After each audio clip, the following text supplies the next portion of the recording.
HRTV9 news కి స్వాగతం. ప్రతిక్షణం ప్రజల కోసం.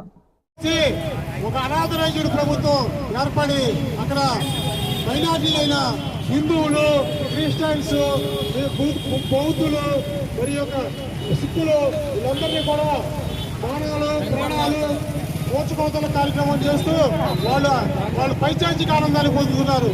ఇట్లాంటి దేశాన్ని మన ప్రపంచ దేశాలు కూడా ఇలాంటి ప్రజా పరిపాలన లేని ఇలా అసంతృప్తులైన ఈ రకమైన పరిపాలన చేస్తున్న ఆ దేశానికి బ్లాక్ లిస్ట్ లో పెట్టి వాళ్ళకి ఏ సహాయ సహకారాలు ప్రపంచ దేశాల నుంచి కూడా ఏమీ రాకుండా కూడా ఇలాంటి కార్యక్రమాలు చేయాల్సిన అవసరం ఎంతైందో ఉన్నదని మనం చేసుకుంటా ఉన్నా. అదీగాక ఇప్పుడు హిందువులు, మైనార్టీకి సంబంధించిన క్రైస్తవులు వీళ్ళందరూ కూడా చాలా ఇబ్బందులు పడుతున్నారు. వాళ్ళందరూ కూడా ప్రపంచ దేశాలు అండగా ఉండి వాళ్ళకి శాంతియుతంగా వాళ్ళ యొక్క రాజకీయాన్ని మనం తెలియపరిచి వాళ్ళకి మనందరం కూడా మనం ఇచ్చే ఈ యొక్క సంఘీభావాన్ని, ఈ యొక్క కొవ్వొత్తుల ర్యాలీకి వాళ్ళకి ఏదో రకంగా న్యాయం జరగాలని మనస్ఫూర్తిగా కోరుకుంటూ